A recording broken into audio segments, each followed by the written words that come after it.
আজকে এই ভিডিওটা করতে আমি বাধ্য হলাম, কারণ এত কষ্ট হচ্ছে ভেতরে যে বারবার আমরা কেন আমাদের সহ নাগরিকদের হারাই, যাদের কোনো দোষ নেই। আজকে আমাদের সিকিউরিটি কোথায়? এই যে কিছু দিন কিছু মাসই হলো আমাদের পেহেলগাঁওতে এতজন সহনাগরিক মারা গেল। কি হলো? অপারেশন সিন্দুর। অপারেশন সিন্দুর হলো, তারপর 6 মাসও হলো না এখনো বোধহয়। কি হয়েছে? আবার একই ঘটনার পুনরাবৃত্তি। আবার লালকেল্লাতে মানুষগুলো টুকরো টুকরো টুকরো টুকরো ভাবে ছিটিয়ে পড়েছে। তাদের আইডেন্টিফাই করা যাচ্ছে না। মাংসের দলা খুব খুব খুব খুব এত বড় একটা বিস্ফোরণ। আচ্ছা, কেন বলুন তো? কেন সিকিউরিটি নেই? আমরা কি এইটুকু পেতে পারি না? একটা নিশ্চিন্ত জীবন। আমরা কাজে বেরোচ্ছি, একটা নিশ্চিন্তে বা কাজে বেরোবো।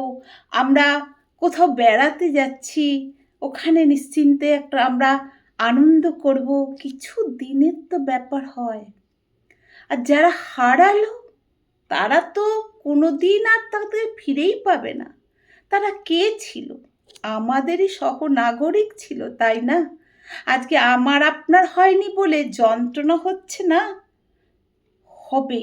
ভাবুন, সেই জায়গায় আপনার নিজের লোককে বসিয়ে দেখুন যে ওখানে যদি আপনার নিজের প্রিয়জন থাকতো, আপনার কি হতো?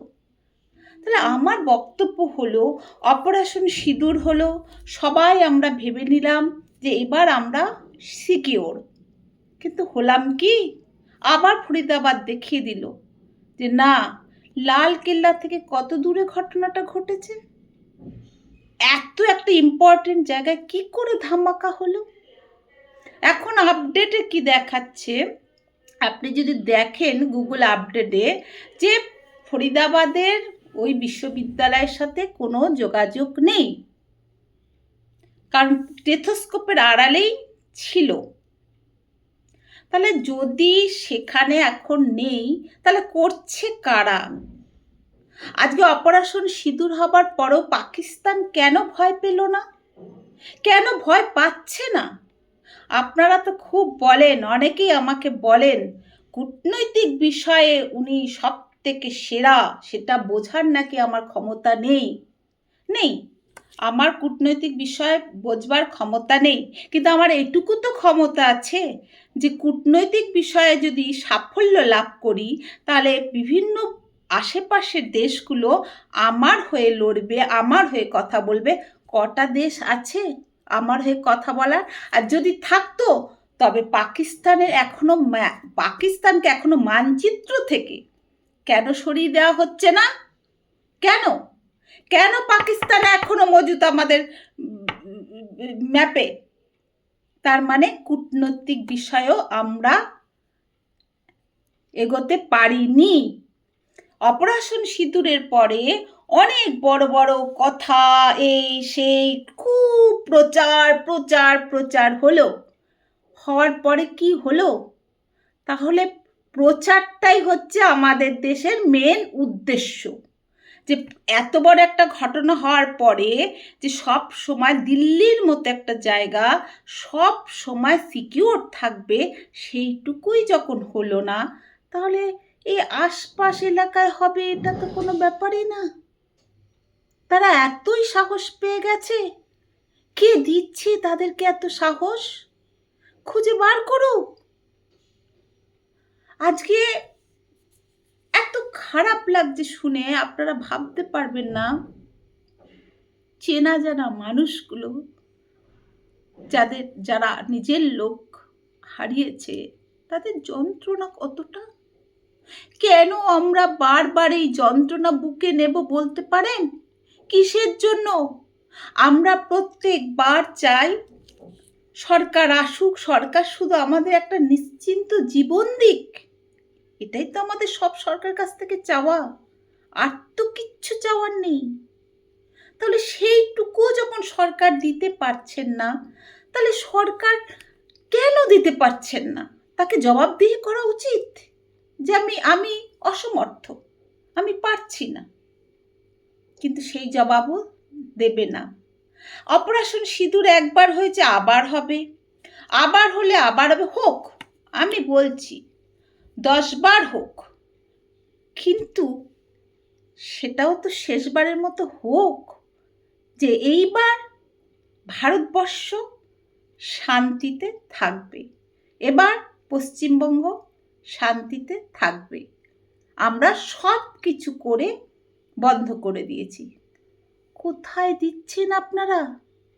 আমাদের সেই এটা দিচ্ছেন কি, যে না আপনাদের আমরা বলে দিলাম যে অপারেশন সিঁদুর একবার হয়েছে, দুবার হয়েছে, দুবার হবে, 3 বারও হতে পারে, হোক, কিন্তু একটা নিশ্চিন্ত জীবন তো দিন।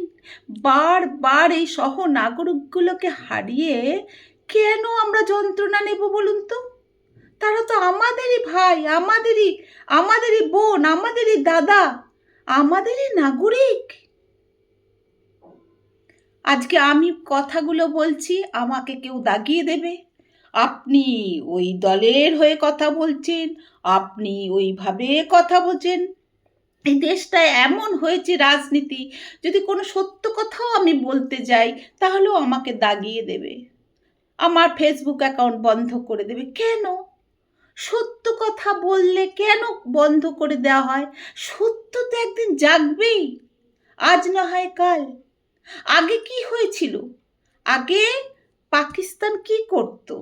পাকিস্তানে আমরা দেখেছি আজমল যে কসাব যখন এলো, আমরা তখন কি ভেবেছিলাম যে আজমল কসাব তো পাকিস্তানেরই লোক, ওরা গরিব হয়, ওদের ব্রেন ওয়াশ করে ফেলে, করার ফলে অনেক টাকা পয়সা দেয়, ওরা এরকম বোম ব্লাস্ট করে ভারতে এসব করে। কিন্তু আজ আমরা কি দেখছি? বড় বড় লোক এর মধ্যে জড়িত। কি করে হয় বলুন তো? কেনই বা হয়?